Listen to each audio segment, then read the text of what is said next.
We're back. This is in our morning show, and as I said earlier, I think everyone knows today is Ash Wednesday, and my next guest is His Grace Charles Jason Gordon. Welcome, no stranger to the program. Thank you. It's good to be here. You sure that everybody knows it's Ash Wednesday? There are no carnival yesterday. Well, actually, you know, you're absolutely correct, because I overheard one of our crew members say, but if we have no carnival, I ain't do nothing wrong, so why it have Ash Wednesday?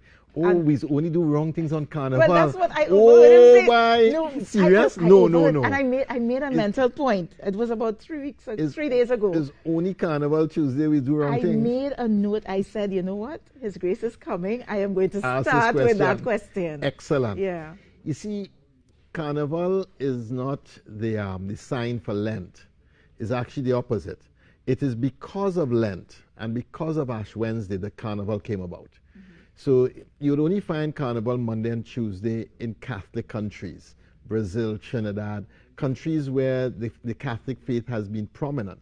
Because as people got into the drudgery of this Ash Wednesday and the 40 days of Lent, they also dealt with, well, you know, if we're going to say goodbye to the flesh, let's do a little festivity before we do that. And that's how the Carnival came about. So the Carnival actually is the add-on to the Lenten period, right, and not the opposite way around. Right. And so the whole idea of the Carnival is have this festivity. Ash Wednesday, we go into deep sobriety, and we have these 40 days of sobriety where we think and live very differently. So the contrast between the two is what creates So Ash Wednesday happens regardless.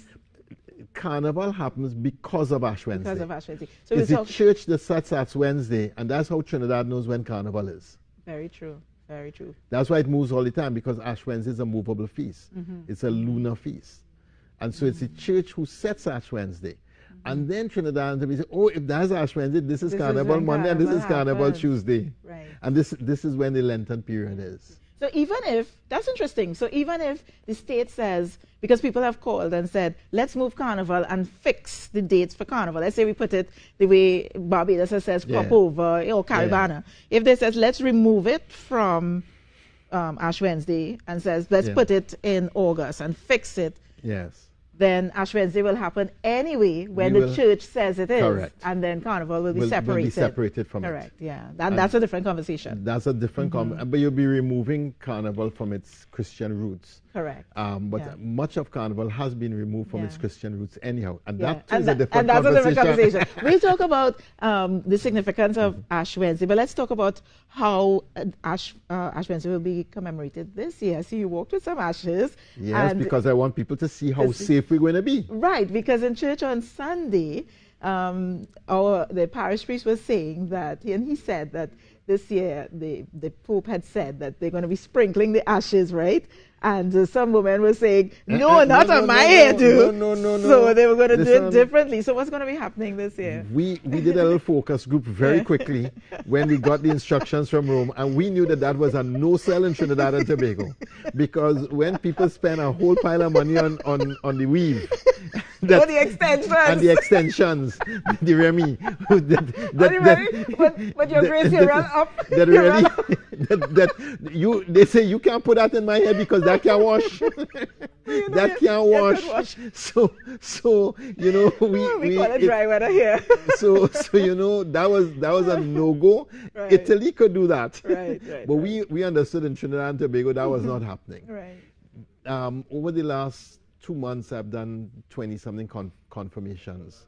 And we've used the Q-tip with the oil applied to the forehead of those being confirmed. And it works perfectly. So you discard each one? You use one Q-tip per person. Okay. And it's discarded after each one. Okay, so you brought that for me? Or you just brought that to demonstrate how it's going to be done? I'm going to ask you this morning. Really? Yeah. Right. I want people to see, and I bless the ashes this morning. Okay. So these are already blessed ashes. Where did the ashes come from? From the palms from last year. You know, every year we have palms. Right. From Palm Sunday. From Palm Sunday. So the Palm Sundays from 2020 are burnt, they become ash. Then those ashes are then blessed with holy water and by the priest. And that mixture is what we use every year for we had a smaller Palm Sunday last year. We did. So We don't need a whole lot of palms to get the palms that you need. Okay. And if we don't have enough, we could just dry some palms and use it. Burn it down, then bless it. All right, let's talk about Ash Wednesday leading into the Lenten season now, and the significance of Ash Wednesday and the Lenten season. So Ash Wednesday is this breaks you put on your life. Stop. You know, Ash Wednesday is like the microbe last year on March 15th when the microbe mashed breaks and says stop. Yes. All you stop everything, all you're doing, stop. Yeah. You think you're man? Stop. Yeah. You think you're woman? Stop. Yeah. The whole world stopped. Yeah. That's Ash Wednesday. We stop the normalcy of life and we enter into this 40 days where we are in this alternative universe where we're really asking, you know, the harder, deeper questions of life.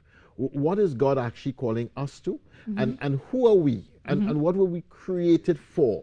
And in that, we start to have now a whole other orientation where we start to move towards God. Right. But it's also the period of time where people are preparing to enter the church. Right. And that's how it started. Mm-hmm. The 40 days of serious preparation. So it started for the neophytes, becoming Catholics. Right. Now it's gone for everyone. Right. Because if they're preparing, we're preparing with them. Mm-hmm. So in Easter is this big renewal of our faith, where we go through these sacred mysteries, the Triduum, and enter back now into the glory of the faith. New life. The new life that emerges. But in the 40 days, these are 40 days of prayer, fasting, and abstinence. Right. These are the three practices. So you take up something in your prayer, you give away something in your almsgiving, and you give away something in your almsgiving, and in your fasting, you're going to give up something. Right. So you're giving up food, social media, not TTT. You give up you give up something like that you like. So for young people, I tell them, have a 1 hour fast every day from social media. Put the phone down for 1 hour. You're not going to die. It's not going to die. Just put it down. Turn it off. And don't do anything with it. Take that as a Lenten fast. Or give up your chocolates, or give up your salt prune, or give up sweets, or give up alcohol, or whatever it is you really like. Give up something you really like. But it's meaningful. But also give up gossip. Yes. Give up hate speech. Give up violent speech and violent actions. Give up something. And then the prayer, enter into the prayer. And have an hour of prayer. So the hour of social media you gave up, take up an hour of prayer. Right. So you're taking up, you're giving away. When you save at the end of Lent, put away a little something every day in Lent, and at the end, give it to the poor as almsgiving, because almsgiving covers a multitude of sins. Yes. I know about you, I have a multitude. Yes.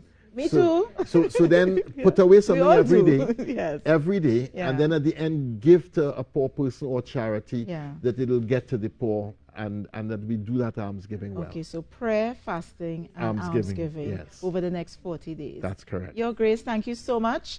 And I don't know about you, but when we checked, I said that most of the service masses online have been booked up. All booked up. But and that's why this year we're going to give out ashes on Wednesday, Thursday, and Friday. Oh, fantastic. So we're opening the opportunity because we can't have everybody rushing in. Yes. So we've opened it up so those who don't get today can always go tomorrow and on Friday. Fantastic. So you're going to give me mine to the break?